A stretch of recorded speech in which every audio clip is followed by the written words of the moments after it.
Well, welcome to Messages of Hope from Pepperdine University, and we're here on weekend 11. This is Jeff Walling, and thank you for joining us. Somebody asked me how we got started and why I'm even doing these.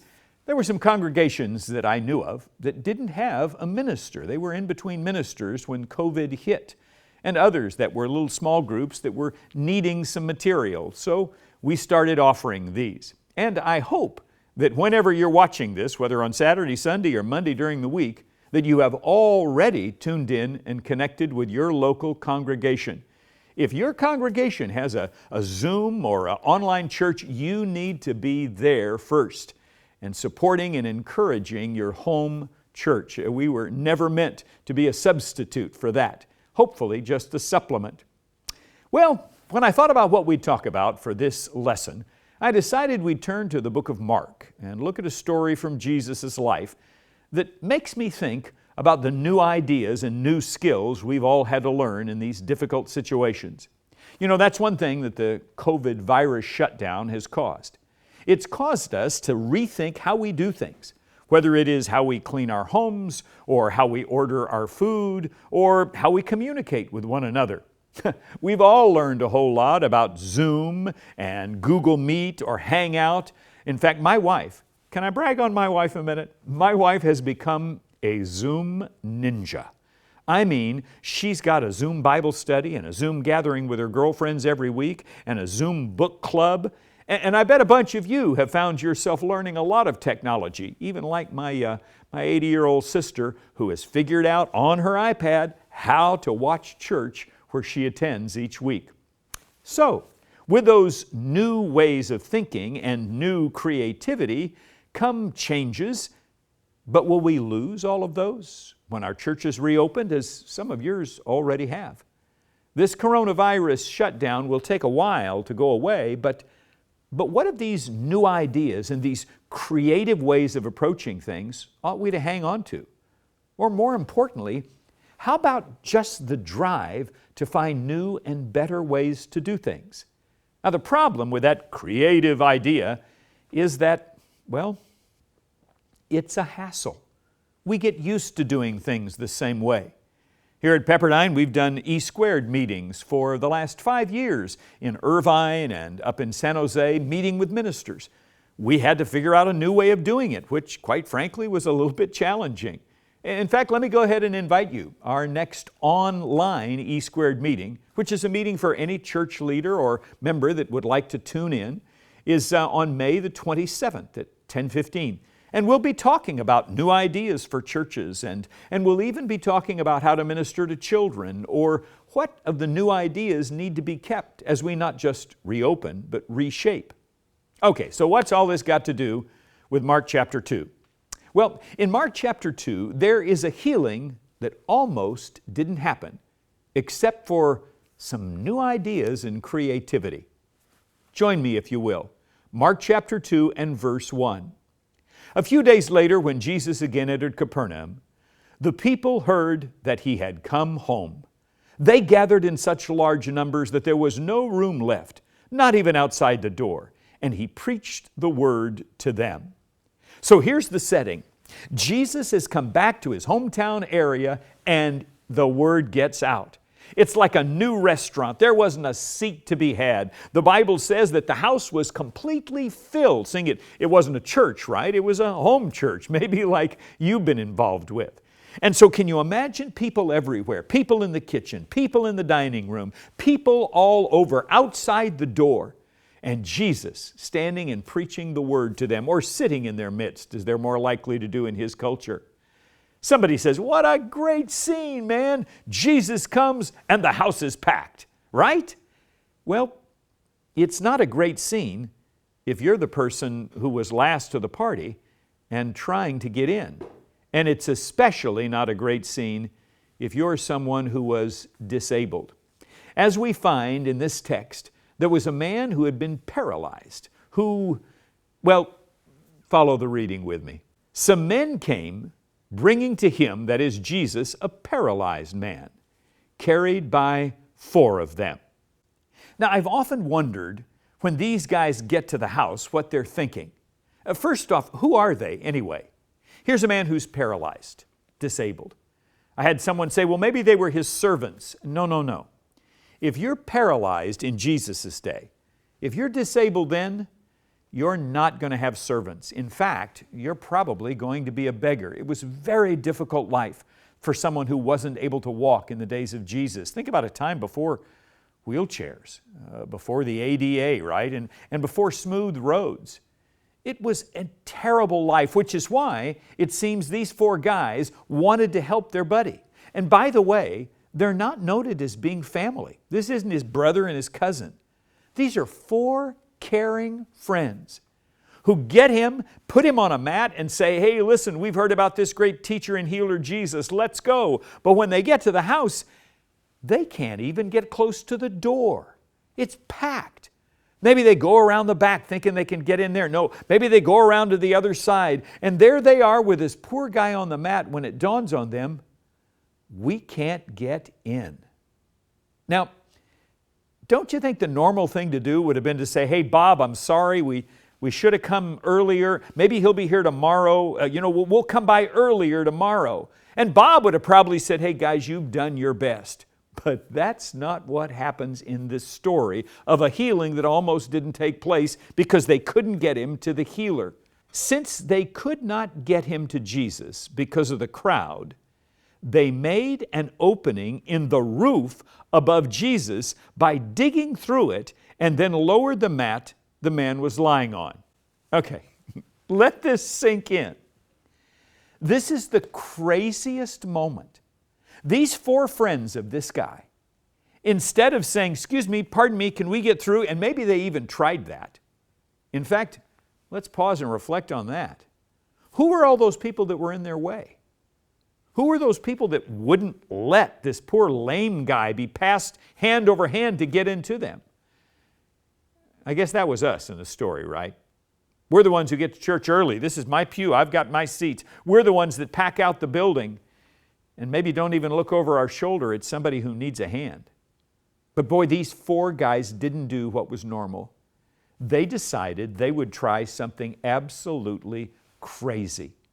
I don't know which of them came up with the idea. Hey, listen, you get up on the roof and we'll pull aside probably a thatched roof, right? We'll pull aside some of the straw, pull aside some of the boards, and we'll let him down through.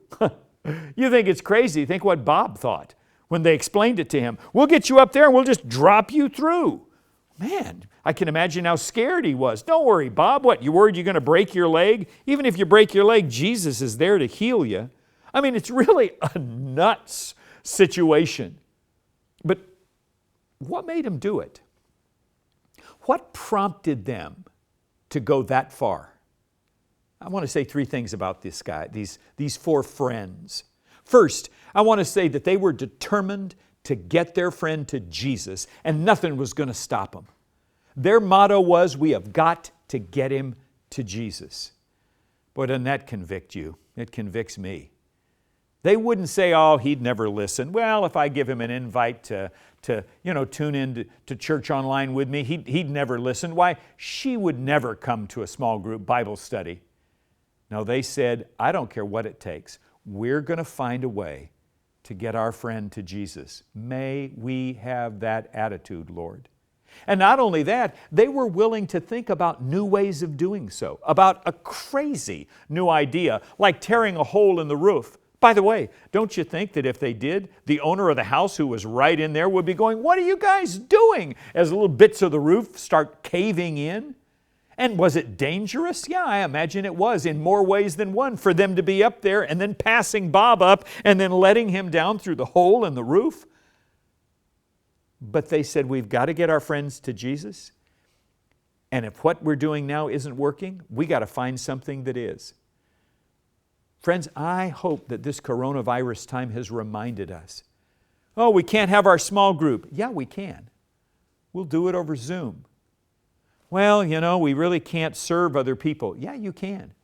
You can leave those goods that they need on the front door, or you can do your shopping by social distance and then leave it for them.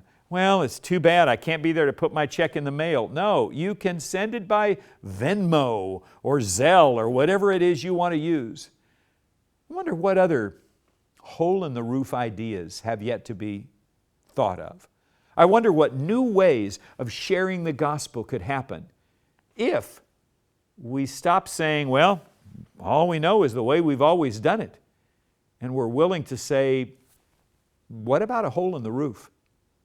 You see, they were determined to get their friend to Jesus. They were willing to try a crazy idea, and they chose even to put themselves at some risk.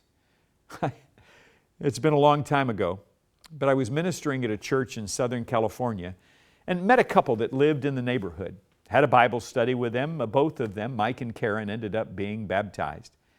Karen was a sweet gal. Mike was a marketer.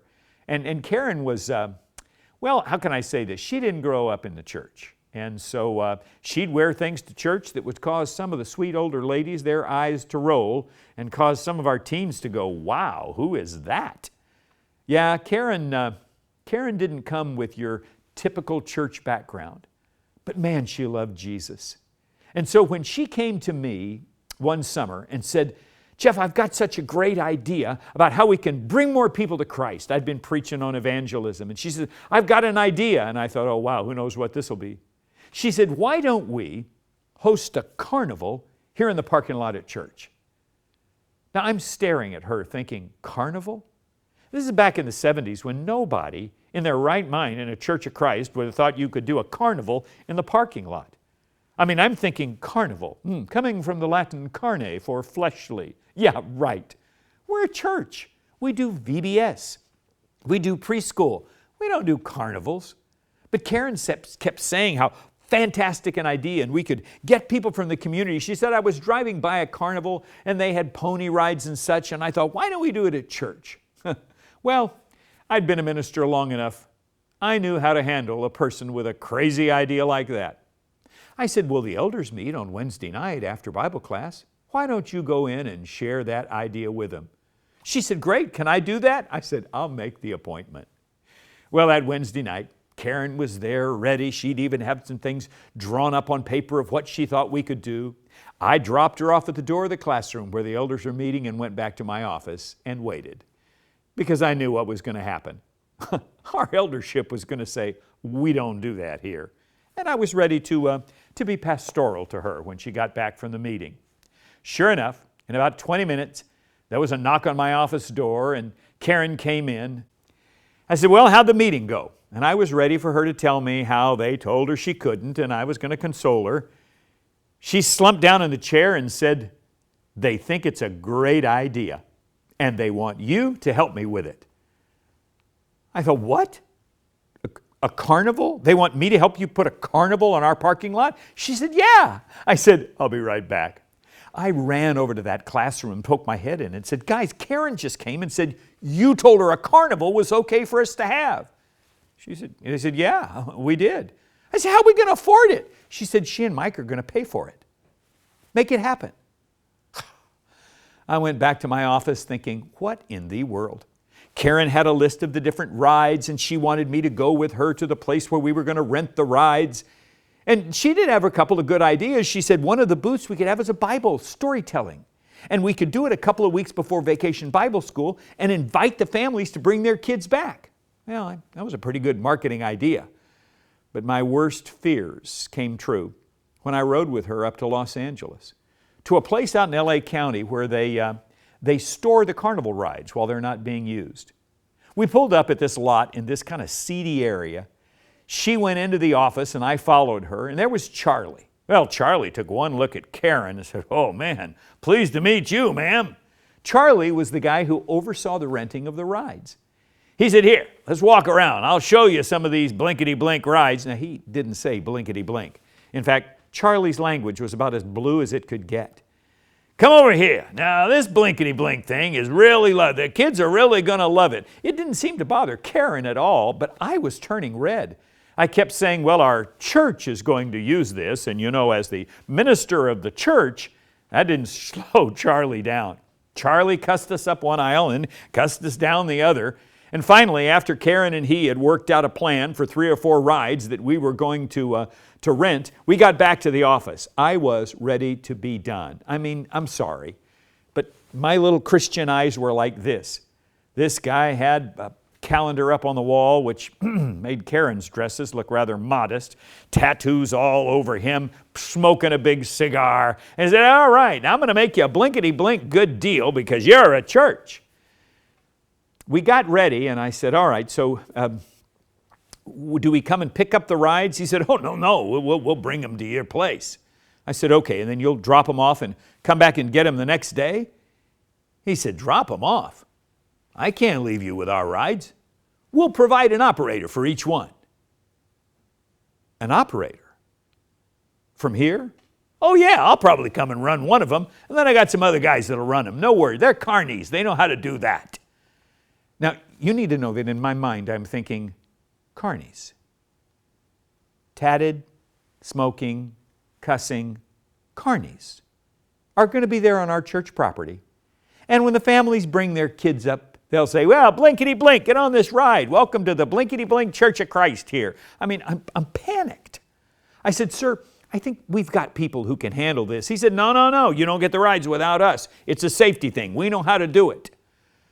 I got in the car with Karen after signing the papers, and I am just thinking of the nightmare this is going to be. Fast forward to the day of the carnival.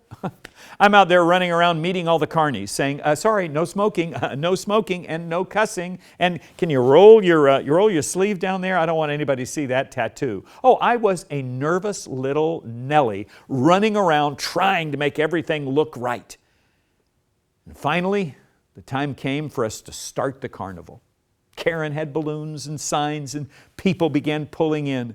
I was nervous as could be that a carny would say something wrong or that somebody would say, oh, those must be the church's deacons. How interesting.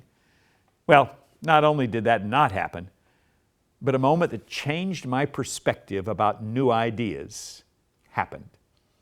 A family came up. A man named Steve came up to me and said, well, I hear you're the preacher here. I said, yeah, I am. He said, well, we want to say thank you. Our kids enjoyed this, but what's the catch? I mean, where's the collection plate? I know we need to give some money, so I want to make a donation to your church for doing this because all the rides are free. I said, well, I know they're free. Now, they do earn tickets to more rides if they go to the Bible study booth or the Bible story booth. He said, oh, I know, that's fine. They've been there, but here. Well, no, we'd already had a plan for this. I said, well, Steve, thank you for offering to do that, but we don't take up collections on Saturday. He said, well, when can I give you the money? I said, well, if you'll come tomorrow at 10:15, we have a worship service and you can come right in and drop that in the plate. He laughed and said, all right, that's good. That's good. You got a program for children tomorrow? I said, we sure do, and a vacation Bible school coming up in a week or so that's free as well. Steve and his family showed up on Sunday, as well as several others who had been at the carnival, who probably would never have given us a look had it not been for a hole in the roof idea by a young believer who nearly got stopped by a cranky minister. Yeah, I guess if the healing we read about was the healing that almost didn't happen, that carnival was the carnival that almost didn't happen. And if that hadn't happened, then Steve and his family would not have started coming, started a Bible study with me, and been baptized into Jesus. It launched so many great things for our church because somebody said, there's got to be a way to get our neighbors to meet Jesus, and was willing to try a hole in the roof idea. Thanks to Karen and to our elders and to the rest of the congregation that embraced that crazy thing. It's the same thing that happened in the story of the man who was let down through the roof. Let's finish it, that 5th verse. After they lower him down, here's what the Bible says happened. When Jesus saw their faith, he said to the paralyzed man, son, your sins are forgiven. Did you notice whose faith he was touched by? Not just the paralyzed man, but the 4 friends on the roof. When he saw their faith. I'm hoping that God will look at our churches, our families, as we go through this time of coronavirus and coming out, Lord willing, the other side. And He will see us trying new things, trying crazy ideas, trying hole-in-the-roof ideas to share Jesus with others, to see that people who need Christ get a chance to meet Him. Maybe I'll put it this way.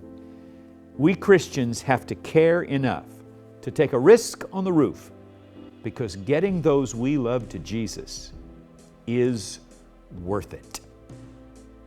I want to close with giving you an invitation to another hole in the roof idea. You know, we run a program each year here called the Next Gen Preacher Search. It's a wonderful event where we allow young people from high school and colleges across the country to submit a little 5-minute video of themselves teaching or preaching. We will review them, and ministers will help us do that, and select about 24 that we bring to our campus for a day and a half of training. We will then re-video them, and you can see those at nextgenpreachersearch.com, and select 4, this year 6, who will be our ambassadors. And during the spring and summer, every year they travel to different events like the Harbor Bible Lectures and Lipscomb's Lecture, and occasionally an event like the North American or a Christian conference. But this year, we've got 6 great speakers, and none of them can travel because of course, coronavirus, which has shut down all of the events. So somebody suggested a hole in the roof idea. Instead of us taking them to an event, we're going to bring the event to them. And on May 27th, that's this coming Wednesday, at 6 p.m. Pacific Time, 9 p.m. on the East Coast, and 7 in Mountain, 8 in Texas, we're doing Next Gen Voices Night. We're going to give these students an opportunity to share it.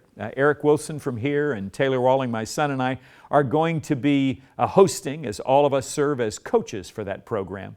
And I want to invite you. Actually, I really want to invite, if you're a teen, you. If you're a parent, your teens. Or if you're a grandma, your grandson or granddaughter.